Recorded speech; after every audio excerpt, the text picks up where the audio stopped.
রাহমাতুল্লাহি ওয়া বারাকাতুহু। সুপ্রিয় নবম শ্রেণীর শিক্ষার্থীবৃন্দ, ক্রিয়েটিভ অনলাইন ক্লাসরুম টিউটোরিয়ালের পক্ষ থেকে তোমাদের সবাইকে শুভেচ্ছা।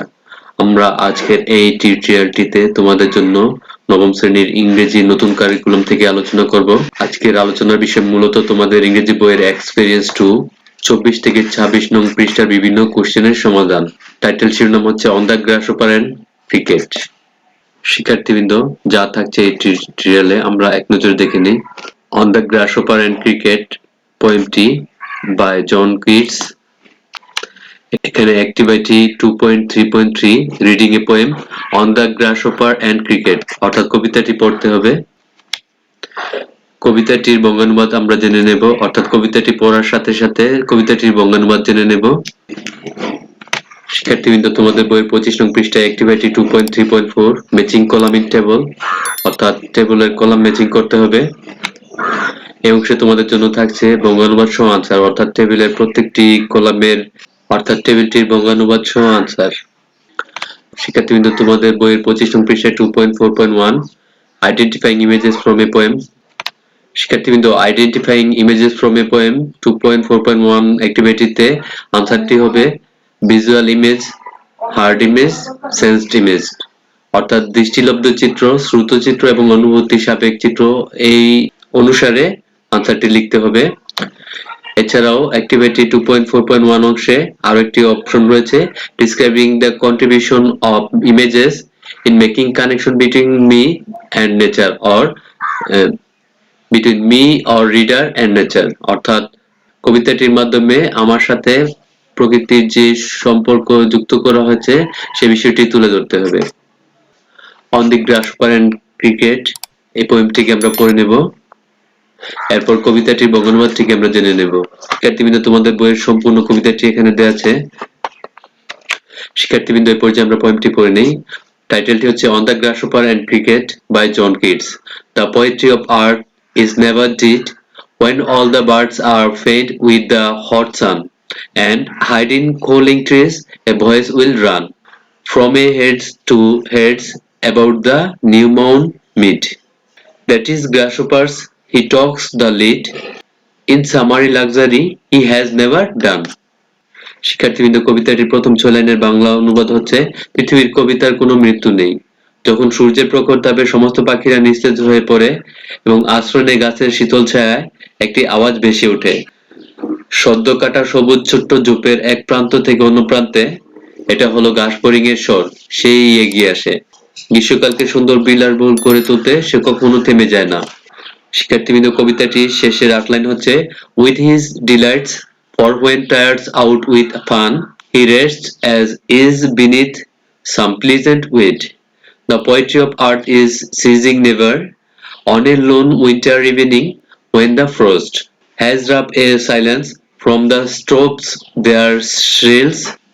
The cricket's song in warmth increasing ever, and seems to one in drowsiness half lost. The grasshoppers among some breezy hills. শিক্ষার্থীবৃন্দ, কবিতাটি শেষ 8 লাইনের বাংলা অনুবাদ হচ্ছে, তার আমোদ প্রমোদ চলতে থাকে, ফুর্তি করতে করতে ক্লান্ত হয়ে পড়লে সে আরামে বিশ্রাম নেয় মনোরম কোনো আগাছার নিচে। পৃথিবীর কবিতার কোনো অন্ত নেই। কোনো এক একাকী শীতের সন্ধ্যায় যখন তুষারপাত নিয়ে আসে নিস্তব্ধতা, চুলি থেকে ভেসে ওঠে তীক্ষ্ণ আওয়াজ, তাই হলো ঝিঝি পোকার গান, এই বেড়ে ওঠা উষ্ণতা। আর কোনো তন্দ্রাচ্ছন্ন অবচেতন মানুষের কাছে মনে হয় ওটা ঘাস ফড়িং এর গান ভেসে আসছে কোনো তৃণাবৃত পাহাড় থেকে। শিক্ষার্থীবৃন্দ, তোমাদের বইয়ের 25 নং পৃষ্ঠায় 2.3.4 এখানে 2 কলাম বিশিষ্ট একটি টেবিল রয়েছে, টেবিলটি ম্যাচিং করতে হবে। আমরা এই টেবিলটির আনসারটিকে এবার জেনে নেব। শিক্ষার্থীবৃন্দ, লক্ষ্য করো 25 নং পৃষ্ঠায় 2.3.4 নাও in groups read the poem again and match the sound images in column A with their description in column B. শিক্ষার্থীবৃন্দ, লক্ষ্য করো কলাম A এ নম্বর অপশনটি হচ্ছে a voice will run from heads to heads about the new mown mead, অর্থাৎ একটি আওয়াজ ভেসে ওঠে সদ্য কাটা সবুজ ছোট্ট ঝোপের এক প্রান্ত থেকে অন্য প্রান্তে। শিক্ষার্থীবৃন্দ, কলাম A এর B নং অপশনটি হচ্ছে there thrills the cricket song in the warmth increasing ever, অর্থাৎ তীক্ষ্ণ আওয়াজ ঝিঝি পোকার গান উষ্ণতায় বেড়ে ওঠে। শিক্ষার্থীবৃন্দ, এ নং কলামের সি নং অপশনটি হচ্ছে হাইড ইন কুলিং ট্রিজ, অর্থাৎ আশ্রয় নেয় গাছের শীতল ছায়ায়। কলাম এ এর 3 নং অপশনটি হচ্ছে ফেড উইথ দ্য হট সান, অর্থাৎ সূর্যের প্রখর তাপে নিস্তেজ হয়ে পড়ে। এই কলামের ই নং অপশনটি হচ্ছে lonely winter evening when the frost, অর্থাৎ কোন এক একাকী শীতের সন্ধ্যায় যখন তুষারপাত। শিক্ষার্থীবৃন্দ, কলাম বি এর 1 নং অপশনটি হচ্ছে creates a visual images of birds seeking refuge from the hot sun in the shade of trees, অর্থাৎ পাখিদের দৃষ্টিলব্ধ চিত্রকল্প তৈরি করে যারা প্রখর সূর্যের তাপ থেকে রক্ষা পাওয়ার জন্য গাছের ছায়ায় আশ্রয় নেয়। কলাম বি এর দ্বিতীয় অপশনটি হচ্ছে creates a sense of heat and warmth from the sun's intensity, সূর্যের তীব্রতা থেকে গরম ও উষ্ণতার অনুভূতি তৈরি করে। শিক্ষার্থীবৃন্দ, কলাম বি এর তৃতীয় অপশনটি হচ্ছে this line suggests the sound of a voice of traveling from one head to another. The lines have created an auditory image of movement and communication, অর্থাৎ এই লাইনটি একটি কণ্ঠের শব্দকে তুলে ধরে যা বিচরণ করে ঝোপের এক প্রান্ত থেকে অন্য প্রান্তে। এই লাইনগুলো চলাচল এবং যোগাযোগের ধ্বনিকল্প সৃষ্টি করেছে। কলাম বি এর 4 নং অপশনটি হচ্ছে suggest the cold and frosty atmosphere of winter, অর্থাৎ শীতকালে ঠান্ডা এবং তুষারপাতের আবহাওয়া তুলে ধরে।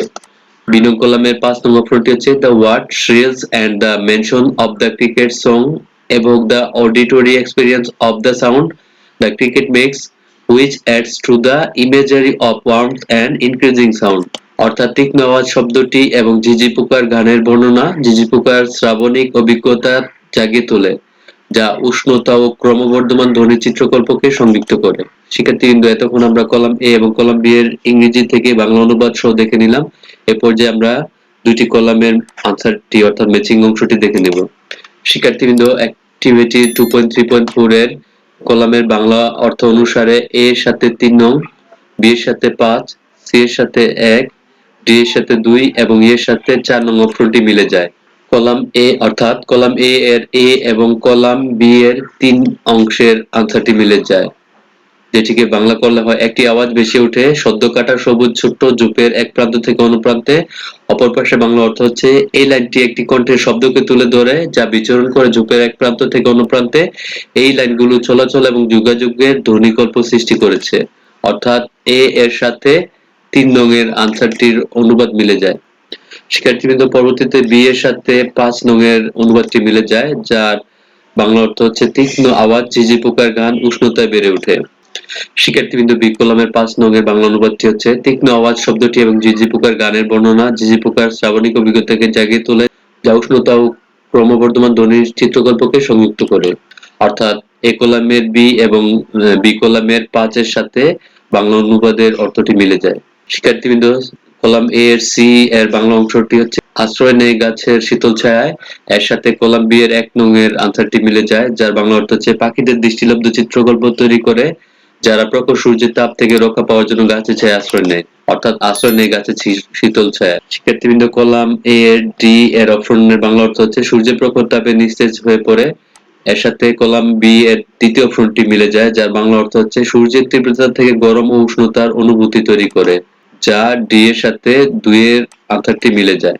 শিক্ষার্থীবৃন্দ, কলামের ই নং অপশনটির বাংলা অর্থ হচ্ছে কোন এক একাকী শীতের সন্ধ্যায় যখন তুষারপাত, যা কলাম বি এর 4 নং অপশনের বাংলা অনুবাদে মিলে যায়, যার বাংলা অর্থ হচ্ছে শীতকালে ঠান্ডা এবং তুষারপাতের আবহাওয়া তুলে ধরে, অর্থাৎ ই এর সাথে 4 মিলে যায়। 2.4.1 একটি অপশন রয়েছে, now select a poem in Bangla or English from your textbook or any other book that displays the beauty of nature, অর্থাৎ তোমার পাঠ্য বই বাংলা অথবা ইংরেজি অথবা অন্য কোনো বই থেকে প্রকৃতির সৌন্দর্য তুলে ধরে এমন একটি কবিতা বেছে নাও।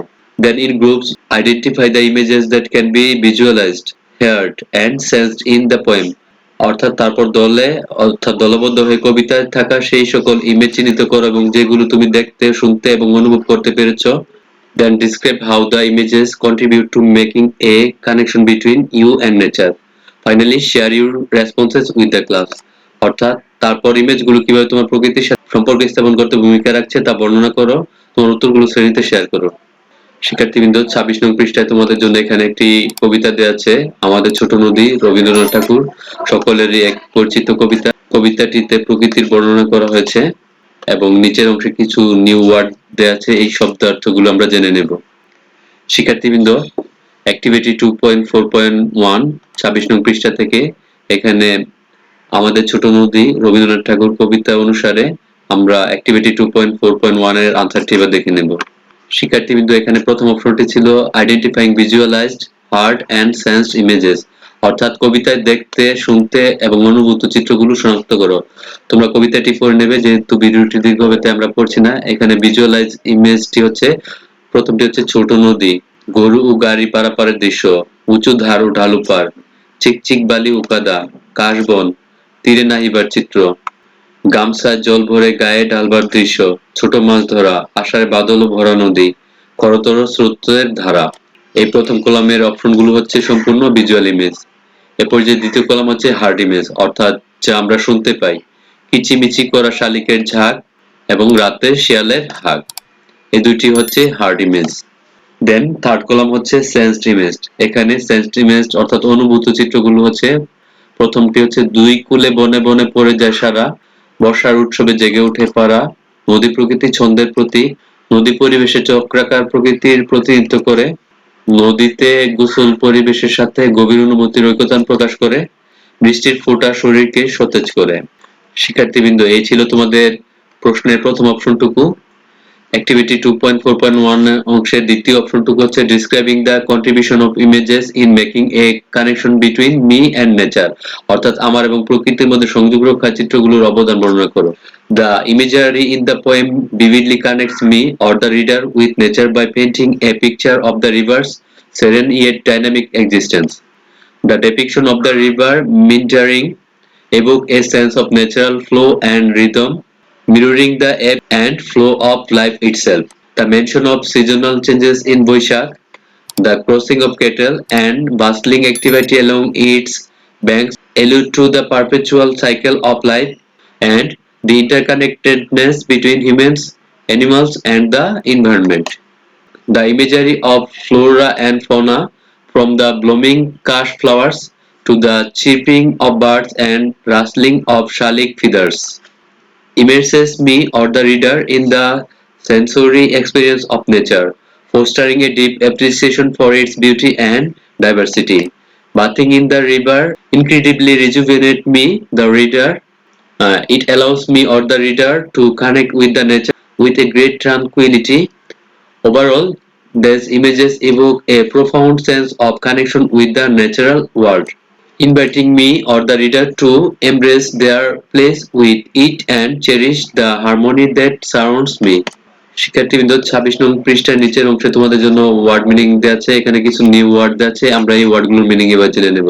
অ্যান্টিসিপেশন অর্থাৎ আশা, সিম্বলাইজ প্রতীকী করা, জেস্টার অঙ্গভঙ্গি, ট্রানজিশন স্থানান্তর, সিনারিটি পবিত্রতা, মর্টালিটি মৃত্যু, এভোকেটিভ উদ্দীপক, অ্যাবান্ডন্ড পরিত্যক্ত, ক্যাপটিভেট মুগ্ধ করা, এক্সপ্লানেশন ব্যাখ্যা, ডিস্ট্রাক্ট বিভ্রান্ত, ইমপ্রেশন ধারণা, প্রোগ্রেশন উন্নতি অথবা অগ্রগতি, কোলাপস পতন, প্রফেশনাল পেশাদার, ফান্ডামেন্টাল মৌলিক, কম্পেনসেশন সহানুভূতি। শিক্ষার্থীবৃন্দ, এই ছিল তোমাদের 24 থেকে 26 নং পৃষ্ঠার বিভিন্ন প্রশ্নের আনসার। শিক্ষার্থীবৃন্দ, আজকের মতো টিউটোরিয়ালটি এখানে সমাপ্ত। ভালো লাগলে অবশ্যই বন্ধুদের মাঝে শেয়ার করবে, আর ভিডিওটি দেখার জন্য অসংখ্য ধন্যবাদ।